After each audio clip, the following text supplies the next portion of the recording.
Lines के बारे में जानेंगे। Straight line and curve lines. तो बच्चों स्ट्रेट लाइन और कर्व लाइन कैसी होती है? जिस लाइन को हम बिल्कुल सीधा ड्रॉ करते हैं इसे कहते हैं स्ट्रेट लाइन, और जो लाइंस थोड़ी सी बेंड हो जाती हैं उन्हें कहा जाता है curve lines. A piece of string held tightly will give you a straight line. तो बच्चों अगर हम एक स्ट्रिंग को टाइटली हेल्ड करते हैं फ्रॉम बोथ द एंड्स तो उससे मिलती है हमें स्ट्रेट लाइन। जैसे कि as of the scale, scale देखिए तो हमारी स्केल की जो एज होती है ये कैसी होती है? बिल्कुल straight. Next, a piece of string held loose will give you a curved line. तो अगर हम किसी स्ट्रिंग को थोड़ा लूजली हेल्ड करेंगे तो वो बीच में से बेंड हो जाएगी और यहाँ से मिलेगी हमें कर्व लाइन। और इसके एग्जांपल हैं, take a ball of wool throw it forms a curve line. तो बच्चों अगर हम एक बॉल ऑफ वूल यानी ऊन का गोला लेते हैं और हम उसे थ्रो करते हैं तो हमें उससे जो लाइन मिलेगी that will be a curve line. तो कर्व लाइन इस तरीके से भी हो सकती है, इसे हम कहते हैं curve line. Next is sleeping, standing and slanting lines. तो बच्चों हमारे पास 3 different types of straight lines होती हैं। सबसे पहले होती हैं स्लीपिंग लाइंस जिसे हम कहते हैं हॉरिजॉन्टल लाइंस। ये होती हैं बच्चों एक तरीके से लेटी हुई। जब हम स्लीप करते हैं तो हम बिल्कुल ऐसे स्ट्रेट ले करते हैं ऑन द बेड, तो इसलिए ये हो गई हमारी स्लीपिंग लाइंस। नेक्स्ट है वर्टिकल लाइंस जिन्हें हम कहते हैं स्टैंडिंग लाइंस। अब देखिए मैं खड़ी हूँ तो मैं आपके सामने ऊपर से नीचे तक स्ट्रेट खड़ी हूँ, तो ये होती है हमारी स्टैंडिंग लाइंस और इन्हें कहा जाता है वर्टिकल लाइंस। और स्लोपिंग लाइंस बच्चों कैसी होती हैं? लाइक दिस, जो एक एंड से दूसरे एंड तक थोड़ी टिल्टेड होती हैं, तो इन्हें हम कहते हैं स्लैंटिंग लाइंस या sloping lines. Now this tiny dot represents a point.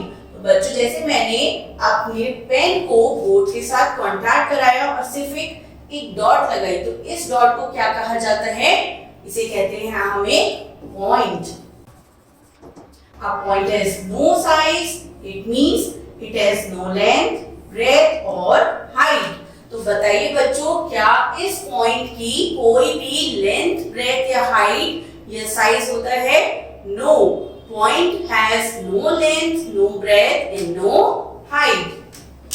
We represent our point by our English capital letter.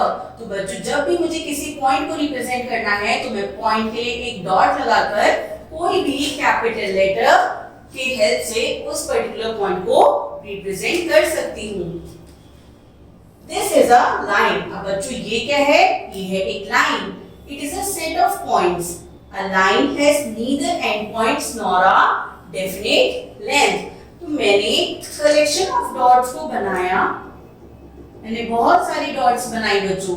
जैसे हम बचपन में कर्सिव राइटिंग करते थे तो हम डॉट्स को ज्वाइन करते थे, तो यहाँ पर भी मेरे पास डॉट्स थी और मैंने डॉट्स को कनेक्ट कर दिया।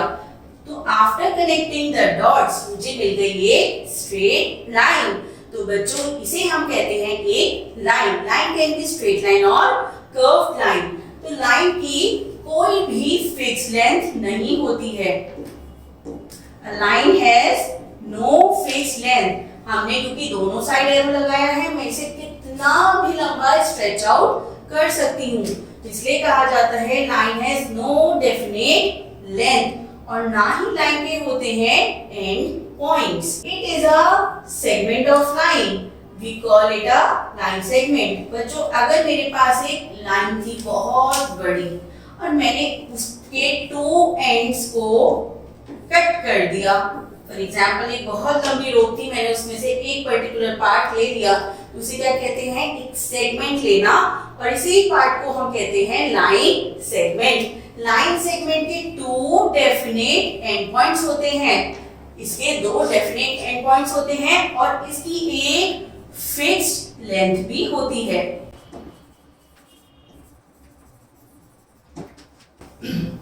The distance between 2 consecutive points on a line is called line segment. तो बच्चों दो डिस्टिंक्ट पॉइंट्स के बीच में जो डिस्टेंस होता है उसे कहा जाता है line segment. Now how many of each do you see in the given picture. तो चलिए बच्चों अब यहाँ पर हमें ये वेरियस लाइंस को बताना है कि इस पर्टिकुलर पिक्चर में कितनी है।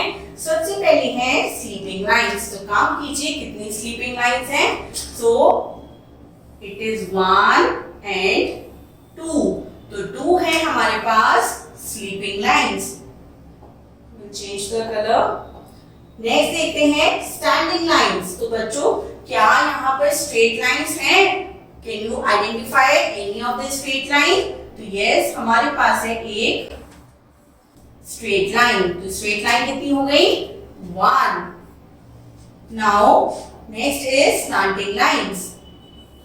स्लैंटिंग लाइंस कितनी हैं? 1 2 3 4, क्या और भी है बच्चों? Yes 5 and 6. So we have 6 slanting lines. इस तरह हम किसी भी ऑब्जेक्ट में या पिक्चर में से स्लीपिंग, स्टैंडिंग और स्लैंटिंग लाइंस को निकाल सकते हैं। Now draw the lines. अब बच्चों हमें लाइंस ड्रॉ करनी है according to the instruction. Draw one slanting line on the square. तो ये स्क्वायर पीस पे हमने एक स्लैंटिंग लाइन ड्रॉ कर दी है लाइक दिस। हम दो ऑपोजिट कॉर्नर्स को ज्वाइन कर देंगे। Now draw 2 slanting lines on the rectangle. अब हमें यहाँ पर 2 स्लैंटिंग लाइंस को ड्रॉ करना है।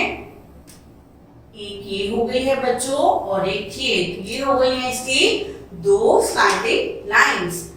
Next draw 1 sleeping line on the rectangle. तो हमें स्लीपिंग लाइन को ड्रॉ करना है तो हम हॉरिजॉन्टल एक लाइन ड्रॉ कर देंगे like this. This is how we can draw different kinds of lines. Count standing, sleeping and standing lines in each of the following. अब यहाँ पर हमें फिगर्स को देख के इन पर्टिकुलर लाइंस को काउंट करना है। Number 1 slanting lines. तो बताइए बच्चों कितनी स्लैंटिंग लाइंस हैं? 1 2, क्या और भी स्लैंटिंग लाइंस हैं बच्चों? No. So we have 2 slanting lines in this picture. Next is sleeping lines. तो sleeping lines यानी horizontal lines कितनी है? 1 2 and 3.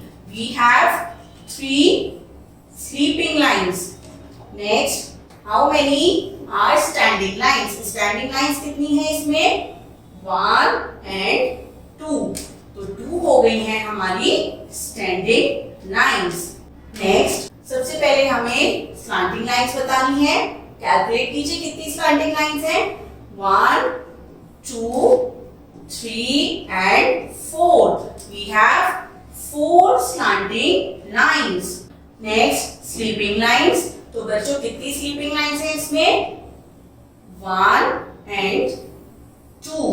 We have 2 sleeping lines और अब हम काउंट करेंगे स्टैंडिंग लाइंस को।